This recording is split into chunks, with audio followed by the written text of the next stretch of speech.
Bonjour, bienvenue sur objectivemoto.com, toujours Diapol Docile pour vous présenter une nouvelle Harley encore, la Street Glide.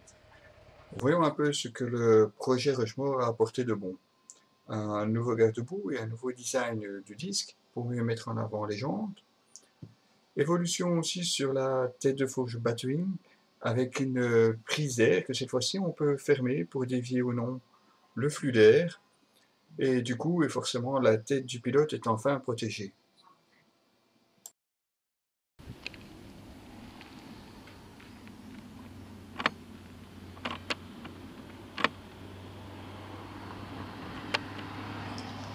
Le tableau de bord. Évidemment, il perd des cadrans, mais il gagne surtout un écran tactile et couleur, s'il vous plaît. On y règle la radio, le lecteur MP3, qu'on peut caser dans le vide-poche juste à droite, mais aussi le GPS et une connexion Bluetooth pour le téléphone. Tout se commente au guidon. Les informations du petit écran LCD, le cruise control, la radio. Bien entendu, le GPS se règle lui aussi au guidon, ainsi que la possibilité d'une connexion Bluetooth avec un téléphone. Franchement, il faudra faire attention de ne pas être trop distrait. De part et d'autre, de grosses touches avec un accès rapide à la radio et au GPS. En plus des commodos, l'écran est tactile. Le GPS est en couleur, suffisamment grand et lisible pour ne pas être trop discret et suivre facilement la route. Il vous donne bien entendu les instructions via les haut-parleurs, coupe le son de la radio automatiquement et le remet juste après.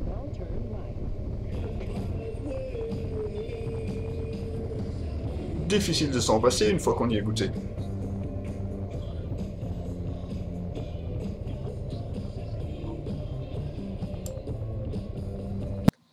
La selle pilote, c'est toujours du grand luxe. Le passager par contre, bon, le pouf est un peu plus rembourré, mais ça reste un petit peu petit. Grosse amélioration via le projet Rushmore, les valises, qui vous pouvez le voir, s'ouvrent d'une seule main, d'une bonne contenance, et se ferment aussi d'une seule main. Très très pratique. Toujours verrouillable aussi à clé, ici sur le côté. Une fois le Twin Cam 103 démarré, on profite de ses airs favoris en enroulant sur les 138 Nm de couple. Il offre maintenant justement plus de couple à bas régime et plus de punch pour accélérer.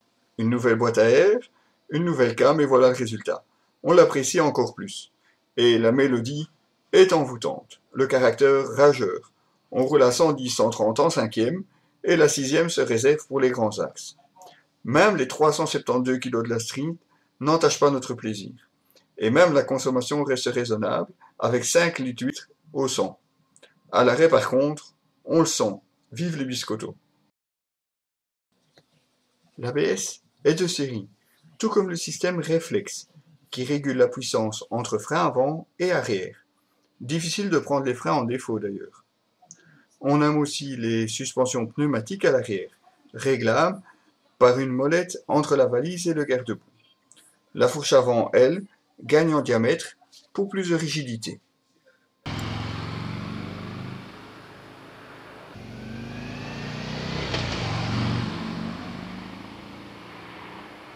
Pas de mauvais point alors?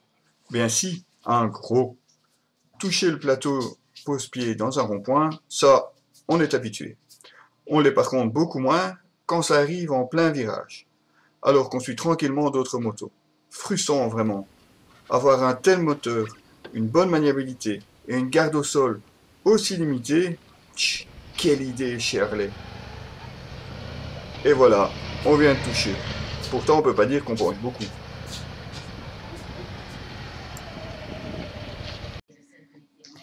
À presque 25 000 €, la Street n'est pas donnée, c'est vrai. Mais elle a vraiment bien progressé. Encore plus sympa, mais il faut absolument revoir les passages en courbe. C'est un must pour la rendre presque parfaite. Pour le reste, très bon moteur, un écran multimédia très intéressant et très agréable forcément de rouler en musique.